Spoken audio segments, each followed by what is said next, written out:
So last night at about 11:50 p.m., the Burbank Communications Center received several 911 calls of a multi-vehicle traffic collision with a vehicle on fire.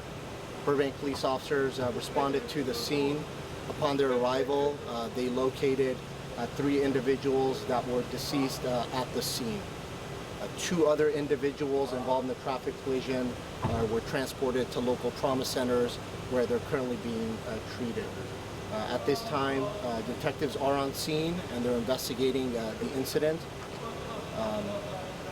And that's all that we have at this time. All 3 who were killed from the one vehicle torn apart? We believe that all 3 that have passed away were from the one vehicle, yes. How many of those 3 were thrown from the car? That I do not know at this point. Detectives are still looking into that. Is it the driver of that vehicle among the 2 that currently is alive?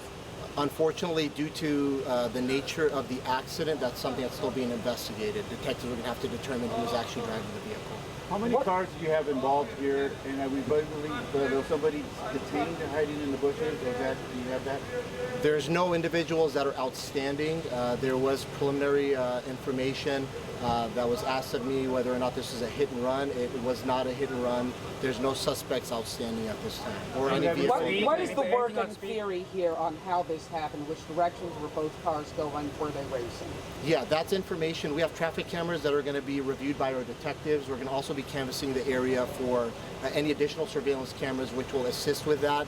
But based on looking at the scene, the magnitude of the scene, I would say that speed was definitely a factor. But we're going to need more investigation to be done to determine whether or not there was racing vehicles involved specifically. What are the condition of the 2 people that were transported? They're both in serious condition at this point, and they're being treated at a local trauma center. Is one a man and one a female? That information I do not have right now. Okay, so there's another scene. Can you just take it? What do you believe, right? And we understand it's preliminary, Sure. so we're not going to hold you to it. Yeah. But what do you think happened right here? Is this the first crash? Is this the second crash? Take us through that. Sure. So again, speed is a factor in this accident. The primary collision occurred here at Glenoaks and Andover, and the traffic collision continued northbound on Glenoaks and ended in the area of Cambridge.